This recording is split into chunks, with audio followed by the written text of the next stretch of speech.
Hi, in this lesson we're going to be using Zelda again, and I like to use her in the series that I'm doing here with these different values.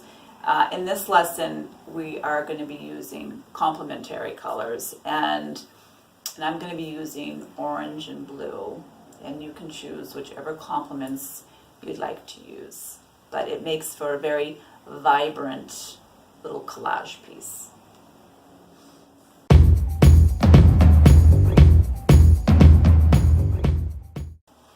Okay, so I have assorted my oranges by value, and I have a number of different choices here, and I think it's easier if you sort them by value. That way it's just easier for you to make choices of placement. And again, it's a lot easier to see these if you squint. So there's my orange. And here are the blues.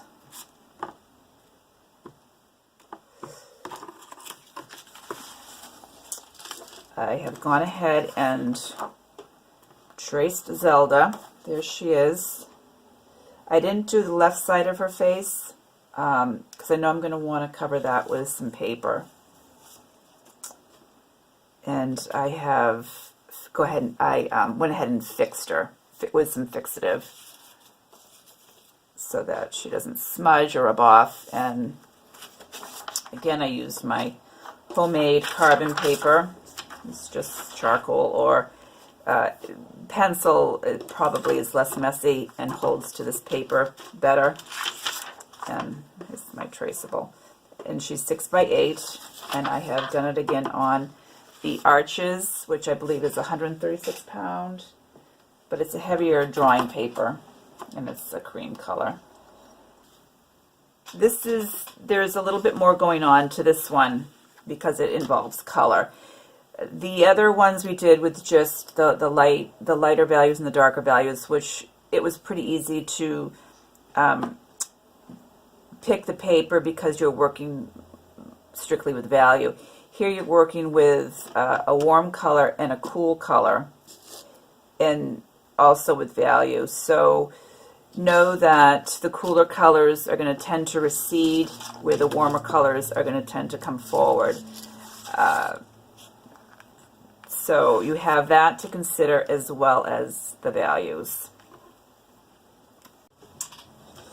I'm going to use this piece of paper for the left side of her face. And so I want to just trace that piece.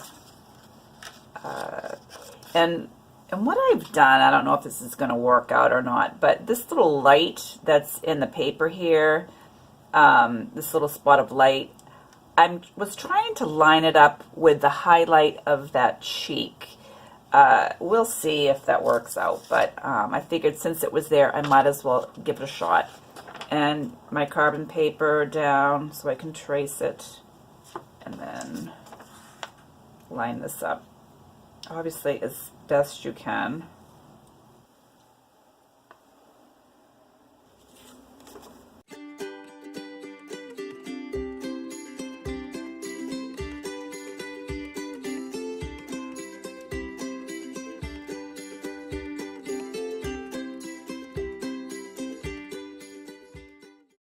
And instead of tracing this, I'm just going to kind of do it this way in kind of a looser fashion. Because you just never know when something interesting might happen with your shape or your tearing.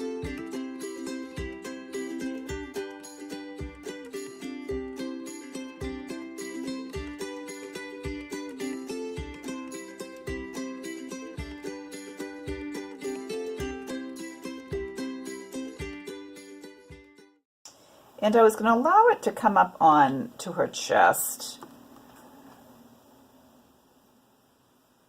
I think I'm going to do that just for fun. And if it doesn't work, in the long run, I can always stick another piece of paper on top of that if it becomes too distracting. But for now, I think I want to give it a try.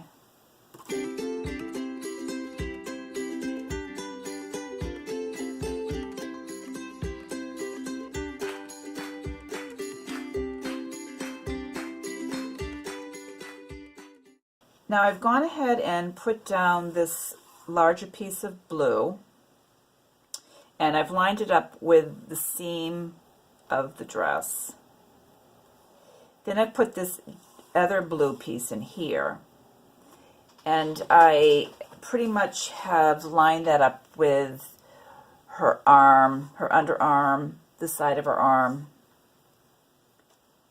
And then I'm going to go in and put this strip right along the edge here, and to help define the shoulder cap.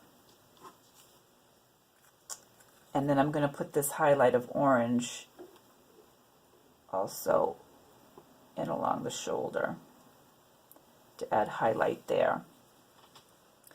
And then this little piece here I'm going to put on by the elbow where her forearm starts to come forward. So that is my game plan.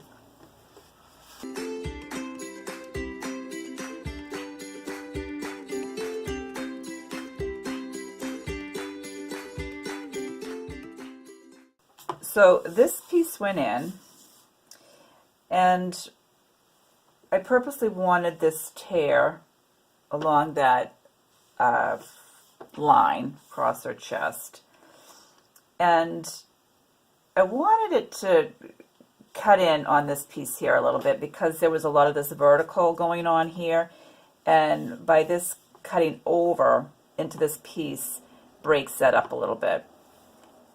But then I curved it down so it would follow the seam line of her dress. Brought it all the way over because I thought I'd like to have some of this piece on the sleeve here. I'm thinking about putting this down here, but I want to resolve what goes up here first, and I'm thinking of this piece. So something like this. And of course I put in this darker piece here on this side.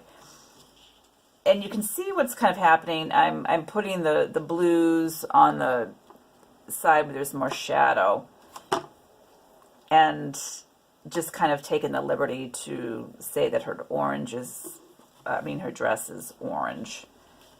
But I would like to also introduce some blue over into this side as well. So that's where I'm at right now. This is what I've ended up with the dress. There's a couple thoughts that I had eliminated. Let's see. Yeah, here we are. These two pieces. I was initially thinking this, and then maybe a shadow piece up here,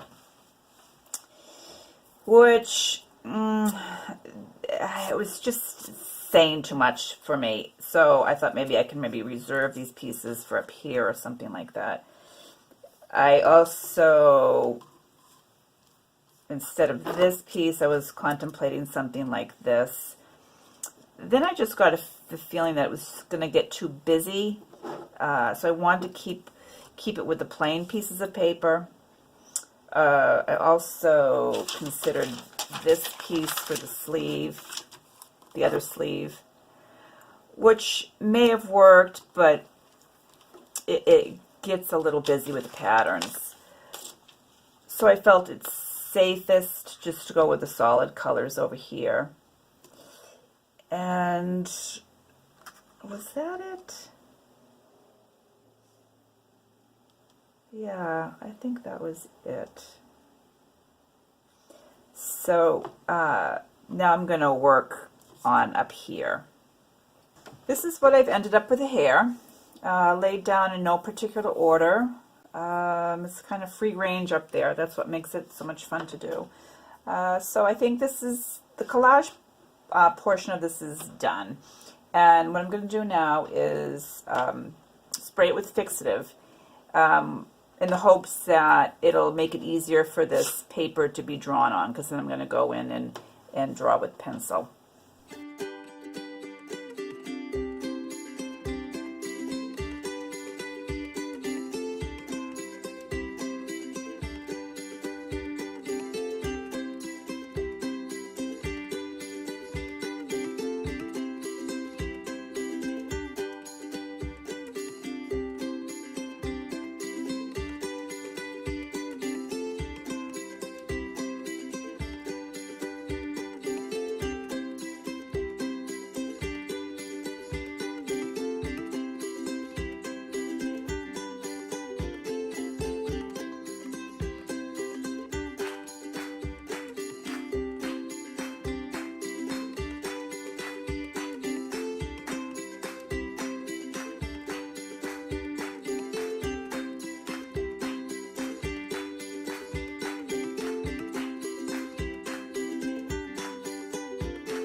Okay, so that is it for this lesson, and I hope you did a piece that you are happy with, and I think using complementary colors just